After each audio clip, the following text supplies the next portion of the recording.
नमस्कार। मैं जीवन Kumar Shah, assistant professor, degree college Jagannathpur, Kolhan university Chaibasa, department of history.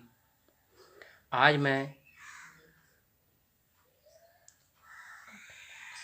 अपने विद्यार्थियों को डॉक्टर सन्यात सेन के बारे में, उनकी जीवनी और उनकी उपलब्धियों के बारे में बताने जा रहा हूँ। तो आपको इस अध्याय से संबंधित प्रश्न पूछे जा सकते हैं कि डॉक्टर सन्यात सेन का क्या योगदान था चीन के निर्माण के लिए, और डॉक्टर सन्यात सेन जो थे इनकी इनकी जीवनी कैसी थी, क्या उपलब्धि थी इनकी जीवनी की। तो पहले एक बात जानना आवश्यक है कि डॉक्टर सन्यात सेन को आधुनिक चीन के जनक या आधुनिक चीन के पितामह या निर्माणकर्ता के नाम से जानते हैं। चीन के इतिहास में उनका महत्वपूर्ण योगदान था। आधुनिक चीन के निर्माण में उनका महत्वपूर्ण योगदान था। उनका जन्म 1866 ईस्वी में हुआ था। बचपन से वे क्रांतिकारी विचार से सहमत थे, क्रांतिकारी विचारों को मानते थे। उनका जीवन जो था तात्कालिक राजनीतिक, सामाजिक और आर्थिक स्थिति के कारण उनमें विद्रोह की भावना बढ़ती गई।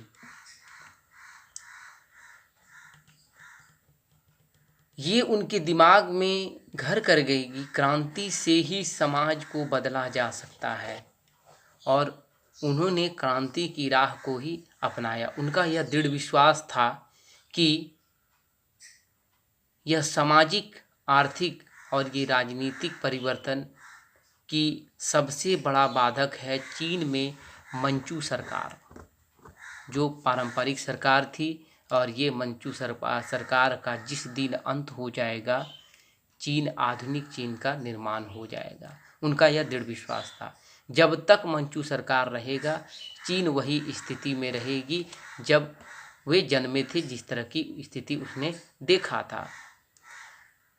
इनके बिना चीन में जब तक मंचू सरकार रहेगा, तब तक यह राष्ट्र का कल्याण होना असंभव हो जाएगा। ऐसा डॉक्टर सन्यात सेन का दृढ़ विश्वास था। उनका यह मानना था कि मंचू सरकार भ्रष्ट एवं अयोग्य हो चुकी है और यह राष्ट्र के लिए, चीन के लिए कुछ भी नहीं कर सकती है। एक पंगु सरकार के रूप में मंचू राजवंश का अंत होना बहुत ही जरूरी है। इसलिए उसने अपने संकल्प के अंदर संकल्प एक ऐसा लिया कि हमें मंचू सरकार का अंत करना है, और इसके लिए हमेशा वो कटिबद्ध रहे। इसके लिए उन्होंने चीन में राष्ट्रीयता की भावना को जगाना, लोगों में राष्ट्रीयता की चेतना को जगाना शुरू किया, और उसने प्रचार के माध्यम से चीन में यह आवश्यक समझा कि लोग राष्ट्र की भावना से जागृत हो, और उसने इस कार्य के लिए उसने बहुत से कार्य किए और उन्होंने प्रचार भी किया। उसने आवश्यक समझा कि लोगों ने 1892 ईस्वी में होनोलुलु ने रिसेंजेंट याचना यानी कि रिसेंजेंट चाइना नामक एक पार्टी की गठन किया, और यह संगठन बहुत थे। चीन के युवक डॉक्टर सन्यात सेन के विचारों से सहमत थे। चीन के जो युवा दल थे उनके विचारों से यह सहमत थे, और बहुत जल्दी बहुत सब चीन के युवा दल ने इस पार्टी को ज्वाइन किया। इस पार्टी के सदस्य बनने के लिए आतुर होने लगे। 1905 ईस्वी में जब उसने तुंग मेंग होई नामक एक क्रांतिकारी राष्ट्रीयता के संगठन राष्ट्रीयता पार्टी का गठन किया, तो इस पार्टी के लिए उन्होंने एक चीनी राष्ट्रीयता पार्टी के उन्होंने एक क्रांति की लहर दौड़ गई पूरे चीन में, जिसके कारण मंचू वंश का अंत होने के लिए यह सक्रिय हो गया। नए साम्राज्य और नए गणराज्य की स्थापना डॉक्टर sun यat-सेन ने अपने हाथों और अपने संगठन के बल पर किया। डॉक्टर sun यat-सेन के नए गणराज्य का राष्ट्रपति बना दिया गया और मंचू शासन का अंत हुआ। लेकिन युआन शी काई से डॉक्टर sun यat-सेन की नहीं पट सकी, उनसे यह सहमत नहीं हुए। युआन शी काई और डॉक्टर sun यat-सेन में जमीन आसमान का फर्क था। चूँकि सेना पर युआन शी काई का प्रभाव था, इसलिए डॉक्टर sun यat-सेन ने उसके साथ समझौता कर लिया और उसे राष्ट्रपति बना दिया। दूसरी बात यह है कि कुओमिंतान दल, जो युआन शी काई ने जब चीन की बागडोर अपने हाथों में ले ली, तो उसने देखा कि उनका सबसे प्रबल शत्रु कुओमिंतान पार्टी है। डॉक्टर sun यat-सेन ने कुओमिंतान दल को ही कुओमिंतान दल में परिणत कर लिया। इस नए दल के संगठन, राष्ट्रीयता और लोकतंत्र का यह जो आधार पर हुआ था, इस पार्टी की 3 मुख्य उद्देश्य बताए गए थे। वो उद्देश्य थे चीन में प्रजातंत्र की स्थापना हो, जनता द्वारा संचालित सरकार की स्थापना हो, और तीसरा जनहित के उद्देश्य से सरकार चलाने और संचालन करने का भाव हो। यह स्पष्ट है कि यह दल ने पूर्ण रूप से प्रजातंत्र की स्थापना करना चाहता था, अतः युआन शी काई जैसे प्रक्रियावादी व्यक्ति से उनका संघर्ष अनिवार्य हो गया।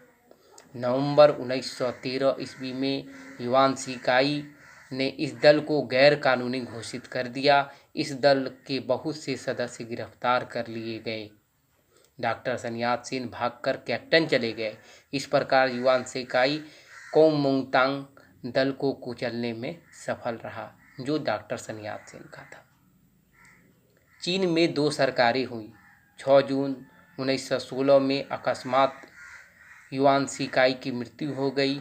इसके परिणाम स्वरूप उत्तरी चीन में विविध प्रदेशों में अशांति की व्यवस्था फैल गई।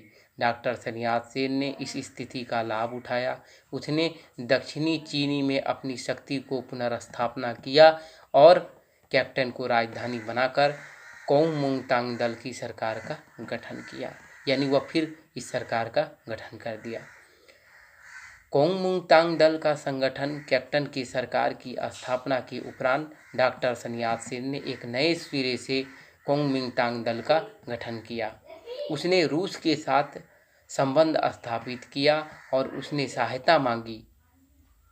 इसके फलस्वरूप माइकल वोरोडिन नामक रूसी कम्युनिस्ट कुओमिंतान सरकार का सलाहकार बनकर कैप्टन पहुंचा। वोरोडिनो ने अपनी बड़ी योग्यता से कुओमिंतान पार्टी का संगठन किया। उसके प्रयास के फलस्वरूप चीन में कुओमिंतान दल की शाखाएं सर्वत्र स्थापित हो गई। डॉक्टर sun यat-सेन इस दल के अध्यक्ष बनाए गए। वे संतुष्ट नहीं हुए। पेकिंग सरकार से समझौता करके चीन में राष्ट्रीय एकता स्थापित करना चाहते थे।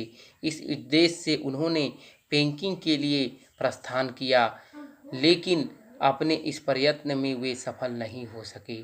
डॉक्टर sun यat-सेन के कुछ सिद्धांत थे कि डॉक्टर sun यat-सेन क्रांतिकारी विचारों के फैलाने के लिए एक नया राजनीतिक दर्शन निकाला, जो जनता के 3 सिद्धांत के नाम से विख्यात है। ये सिद्धांत थे राष्ट्रीयता, लोकतंत्र और जनता की रोजी। ये 3 सिद्धांत थे।